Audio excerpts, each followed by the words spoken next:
Hello दोस्तों, हमारे YouTube channel में एक बार फिर से आपका स्वागत है। आज हम बात करने वाले प्रश्नावली 4.3 के प्रश्न 4 पर। तो प्रश्न 4 इसमें दिया है, एक नगर में टैक्सी का किराया निम्नलिखित है। एक नगर है, वहाँ पे टैक्सी जो है इसके किराए जो है निम्नलिखित रूप से दी गई है। तो यहाँ पे लिखा गया है पहले किलोमीटर का किराया जो है 8 रुपये है और उसके बाद की दूरी के लिए प्रति किलोमीटर का किराया 5 रुपये है यदि तय की गई दूरी x किलोमीटर हो और कुल किराया y किलोमीटर हो। तो इसका एक रैखिक समीकरण लिखिए और उसका आलेख भी खींचिए। यहाँ पे जो है आपको जो है एक टैक्सी का किराया पहले किलोमीटर का 8 रुपये दिया है, फिर इसके बाद अतिरिक्त किलोमीटर का जो है 5 रुपये दिया है, कुल दूरी जो है 8x किलोमीटर दी गई है और कुल किराया आपका y किलोमीटर दिया है। ये आपका प्रश्न है। तो यहाँ पे कहा है कि उसका समीकरण भी लिखिए और आलेख भी खींचिए। तो चलिए देखते हैं इसका हल। चलिए यहाँ पे देखते हैं, यहाँ पे दिया है प्रश्न में पहले से दे दिया है कि पहले किलोमीटर के लिए टैक्सी का किराया 8 रुपये है, फिर अगले प्रति किलोमीटर के लिए टैक्सी का किराया आपका 5 रुपये है, कुल किराया आपका दिया y रुपये, कुल दूरी आपका दिया x किलोमीटर। ये इतना दिया है पहले किलोमीटर को छोड़कर। यहाँ पे लिखा गया पहले किलोमीटर को छोड़कर, इसका मतलब ये हुआ कुल दूरी आपका x किलोमीटर है, उसमें से हम पहले किलोमीटर जो पहला वाला हमारा किलोमीटर होगा उसको छोड़कर, इसका मतलब 1 किलोमीटर आपको घटाना है।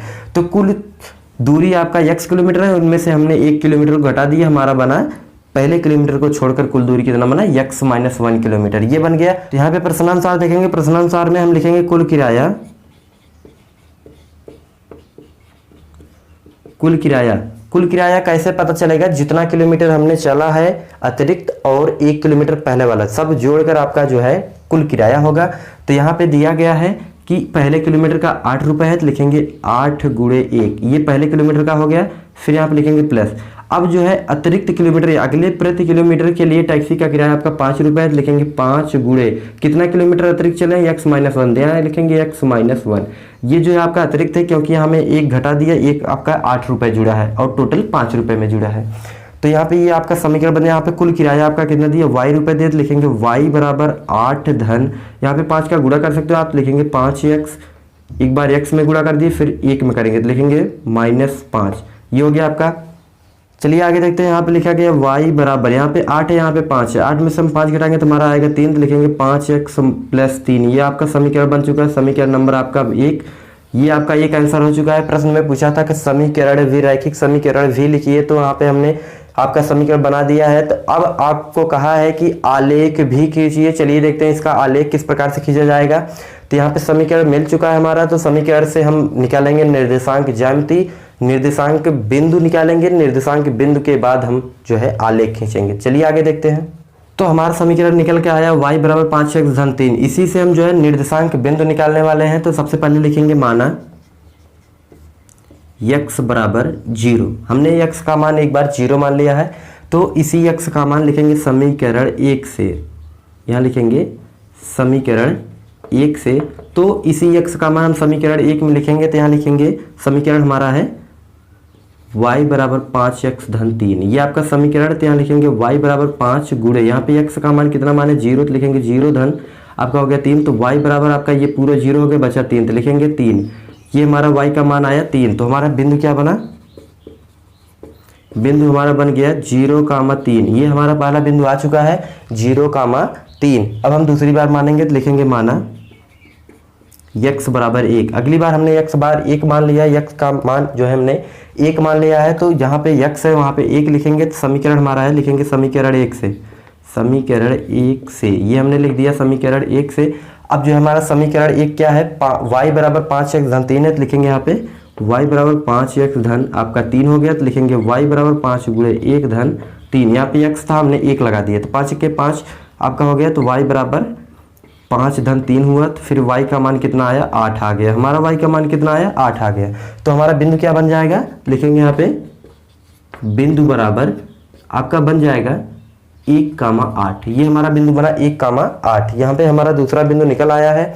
अब हम देखेंगे तीसरा बिंदु।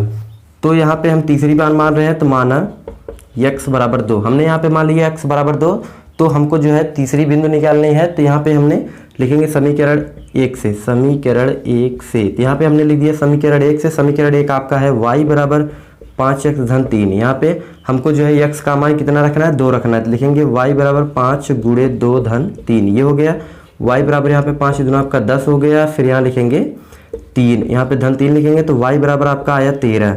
y का मान कितना आया 13 आया, तो हमारा बिंदु क्या बन गया, बिंदु हमारा बन गया 2,13। ये हमारा 3 बिंदु हो चुका है, 3 निर्देशांक हमारा बन चुका है। अब जो हमने निर्देशांक बना लिया है, अब इसके बाद हम आलेख खींचेंगे। आलेख किस प्रकार से खींचेंगे चलिए आगे देखते हैं। तो हमने यहाँ पे तीनों बिंदुओं को यहाँ पे मान लिया a, b और c करके। तो यहाँ पे x का दिया है 0, 1 और 2, फिर यहाँ पे y दिया 3, 8 और 13। यहाँ पे आपको ग्राफ खींचना है, किस प्रकार से खींचा जाएगा आपका आलेख यहाँ पे देख सकते हो। चलिए देखते हैं। यहाँ पे पहला है 0 और 3 है, तो x आपका 0 है, y आपका 3 है। तो x पे हम जाएंगे 0, इसका मतलब आपका मूल बिंदु हुआ। फिर यहाँ पे y 3 है तो हम जाएंगे 3 पर, तो y आपका ऊपर है तो 3 यहाँ पे है, ये आपका 3 हो गया। तो पहला हमारा a बिंदु मिल गया है, यहाँ पे कहाँ मिला 3 पर मिला, ये हमारा पहला बन चुका है। अब दूसरा b बिंदु जो दिया है आपका 1 और 8 दिया है, इसका मतलब ये हुआ ये हम जाएंगे x पर 1 और y पर जाएंगे 8। तो यहाँ पे हमारा x 1 और y हमारा 8 यहाँ पे है, तो हमारा बिंदु यहाँ पे मिल गया, कुछ यहाँ पे मिल जाएगा लगभग, ये हो गया आपका जो है b बिंदु मिल चुका है। अब हमको खोजना है c बिंदु। c हमारा क्या है, x है 2 और y है आपका 13। तो यहाँ पे x आपका 2 यहाँ पे बना है, फिर आपका y 13 यहाँ पे है, तो आपका लगभग यहाँ हो सकता है, ये आपका बन गया c बिंदु। हमने जो तीनों बिंदुओं को खोज लिया है कहाँ कहाँ पर है। अब तीनों बिंदुओं को हमको मिला देना, हमारा आलेख तैयार हो जाएगा। तो हमारा कुछ इस प्रकार से बनेगा, ये देखिए यहाँ पे ये आपका आलेख है। ये जो आपने रेखा खींचा यही आपका जो समीकरण हमने बनाए थे यही आपका समीकरण है। तो आपका समीकरण था y बराबर 5x धन 3, यही हमारा समीकरण था। तो इसका आलेख जो है रेखा यही है, a, b और c हमने तीनों बिंदुओं को दर्शा दिया, ये हमारा आलेख हो गया। इसका रियल चित्र आप देखना चाहो तो ये देख सकते हो। तो ये चित्र देखिए, जो चित्र आपको दिखाई दे रहा है ये चित्र आपका रियल चित्र है, यही है। आपको जो है जो निर्देशांक आपका बिंदु निकला था, तो आप ग्राफ पेपर पर इस चित्र को बनाओगे, इस आलेख को खींचोगे तो आपका चित्र एकदम राइट आएगा। जिस प्रकार चित्र में आप देख रहे हो, यहाँ पे फोटो में आप जो देख रहे हो यही चित्र आपका बनेगा, एकदम सेम बनेगा। आप अच्छे से बना सकते हो, आपको ग्राफ पेपर पे बनाना है। हमने आपको जो है व्हाइट बोर्ड पर आंकड़े मानकर आपको समझने के लिए बताए हैं, तो आपको बनाना है ग्राफ पेपर पर, आपका चित्र अच्छे से बनेगा। तो ये आपका क्वेश्चन नंबर 4 कंप्लीट हो चुका है।